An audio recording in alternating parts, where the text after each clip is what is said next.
What's up, everybody? Welcome to DFS by the Numbers. This is my betting breakdown for UFC Vegas 10. Really looking forward to this card. I'll be honest, it's not the best card from a betting perspective. There's a lot of big lines. I do have two bets I want to talk to you guys about today. You guys can follow me on Twitter, DFS_numbers, Instagram, DFS by the Numbers. If I do add a bet, I'll post it on there. And then also, I'll probably put a Hail Mary parlay out there as well. So before we start the video, if you guys can leave a like, subscribe if you have not yet, would really appreciate that a ton. It's going to break down the fights here from strictly a betting perspective, nothing else. Not going to go into much detail. If you guys want to, hear the reasoning behind who I'm picking and why I'm picking them, I posted a breakdown on Thursday morning, and then I did a Friday live stream after the weigh-ins as well. So, starting with the first fight of the night, Sabina Mazzo, minus 235, Kish, plus 195. First fight of the night, I'm probably going to stay away here. It's going to go to the distance, most likely. Maybe fight goes to decision, could be a potential parlay piece. Other than that, Mazzo by decision, minus 135. I think if she does win, it's probably by decision. So I think that's the way I would go if I was to bet this fight. I would not parlay Mazzo at minus 235 because I do think this could play out a lot closer than the line indicates. But she should win. She's going to have the range, the length. Very good striker. She's going to have more output as well. But Kish could make it close. So I don't know. I'm not comfortable with laying the minus 235 even in like a Hail Mary parlay. I'm leaving that one out. Brian Barberena versus Anthony Ivy, minus 255. Barberena, Ivy, plus 215. So I have Barberena in a parlay, and I'll talk about the other fighter in a second, but I think it's a fine parlay piece. There's a narrative going around about the back surgery, a big weight cut, and that's why the line is where it's at. If Barberena, wasn't coming off the long layoff and the two knockouts, he'd be like a minus 500 favorite here. I just think he's a much better fighter. We saw what happened when Ivy got hit by Aguilera just once. He kind of crumbled up, and he's going to get hit a lot in this fight. Don't really see many paths to victory for Ivy, maybe taking down Barberena, but even then, Barberena has pretty solid takedown defense, pretty solid get-up game. I don't see Ivy knocking out Barberena or nothing. But like I said, I have it in a parlay. If I was to bet this otherwise, it'd be Barberena inside the distance at minus 120, I think is a great line. Minus 115 by knockouts, a fantastic line. I think you're getting some value there. Ivy's never lost by decision. He's lost twice by submission. He's lost once by knockout. So, man, Barberena inside the distance is looking like a good play there. If I did not have that in a parlay, I'd probably just play that. Jalen Turner versus Brock Weaver. I really like this spot for Jalen Turner. I'm not high on Brock Weaver whatsoever. I don't think he's that great. I think his ground game's awful. I think he's tough. And that's about it. I think he has toughness. Turner's going to have a decent length advantage. He's not going to have the biggest. He's like a couple inches taller, a couple inches in reach as well. I expected it to be a little bit bigger than that, but still, if this fight hits the mat once, I think Turner's going to submit him. I think Weaver's ground game is pretty awful, and Turner's slick on the mat, brown belt and BJJ. The problem is Turner doesn't go out there and shoot for takedowns. Maybe he does in this fight. But even then, on the feet, he's going to have the power advantage. Turner, Brock Weaver has like one knockout in like 20 fights, which is not a great sign there because how you beat Turner is knock him out. Turner has lost 3 times by knockout. He's not the most durable guy in the world, but I don't know if he has to worry about that here against Brock Weaver. I like Turner as a parlay piece, and I do have him in a parlay as well. I'll just talk about my parlays now so I don't get anybody confused. I have Turner and Bobby Green in a parlay. I have that 2.2 units at minus 124, and then I have Barberena and Quarantillo in a parlay, 2 units minus 104. So those are my 2 parlays there. I don't want to get anybody confused. And I'll also talk about some potential Hail Mary parlay picks as well, later in the video. Anyway, Romanov, Martinez, I was waiting for them to get out the lines on the under 1.5. It's like minus 160. If they can give me like minus 120, minus 125, I'd take a look. But minus 160, just going to stay away. This is probably going to end inside the first round, but don't like the minus 160 price. Romanov, minus 365. I'm personally not putting this in my Hail Mary. I'm just going with the minus 445. Fight doesn't go to decision. Both guys are capable of ending it inside the distance. Romanov, he's going to win if he gets his fight to the ground. If not, it could be close. Martinez is no scrub by any means. I think he hits hard. I think he's tough. I think he's durable. But Romanov, if he gets his fight to the mat, which I do think he does, I think the fight will be over shortly after. Romanov inside the distance, minus 210. It's not playable unless you want to parlay it. But probably going to stay away from this fight besides like my Hail Mary shot on the fight doesn't go to decision line there. And we don't have the KO prop. We don't have the submission props yet. They're taking their time on that. Roosevelt Roberts versus Kevin Croom. I really like Roberts in this fight, minus 380. Minus 185. Fight doesn't go to decision. I like that minus 120 for Roberts. If you can give me like like plus money, I would hop on for sure. The minus 120, I like it. I mean, Croom's been finished 6 times. In half of his losses, he's getting finished. And Roberts isn't really, a knockout threat per se, but he has some decent power. He's really good on the ground, and Croom gives up a lot of bad spots on the mat. So if this goes to the mat, which I do think it does, I think Roberts is really live for the submission. I'm waiting for that submission prop, so stay tuned. If that submission prop is like plus 2 something, like plus 250 something, I might take a shot on that. Might take a half unit shot on that. So Roberts by submission is something I'm looking at. Roberts inside the distance, I think it's a good play there. Minus 380, I think you're getting value because Croom does get finished quite a bit.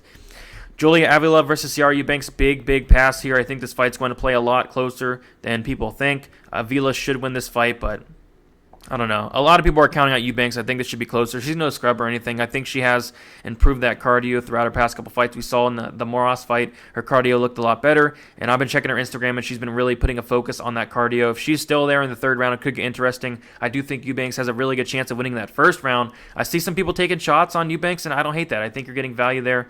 No way Avila should be minus 280. I think she wins, but no way she should be that big of a favorite. Avila by decision, minus 125. I'm just gonna pass in this fight. I'm not even putting it in my Hail Mary parlay. Not something I really want to touch from either side. If I was forced to put a bet on it, I'd probably take Eubanks for the value, but I'm not too interested in it. Billy Quarantillo, like I said, the other piece of my Barberena parlay here, minus 255. It's Nelson first round knockout or bust. If Nelson does not get that first round knockout, he's going to lose. And Quarantillo is going to put it on him round 2, round 3, possibly get a finish in those rounds or even win a decision.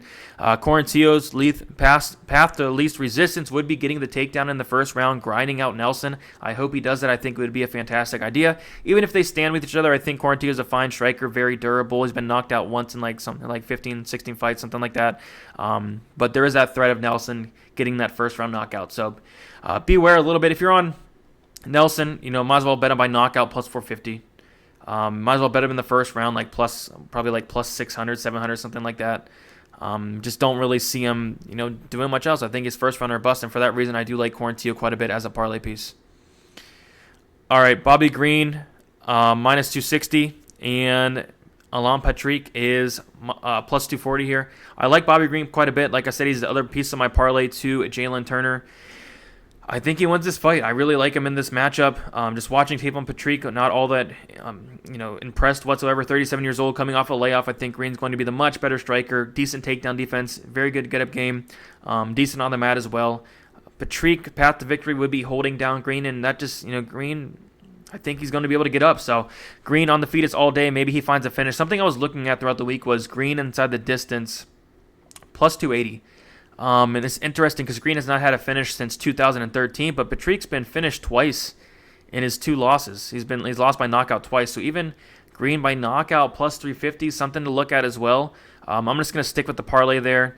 Green by decision minus 125. He probably wins by decision, but that plus 350 for a KO is looking pretty interesting. Mike Rodriguez versus Ed Herman. I think Mike Rodriguez is the better fighter. I think he has all the physical advantages. I just have a bad feeling about this fight. We've seen Rodriguez lose as a big favorite more than once.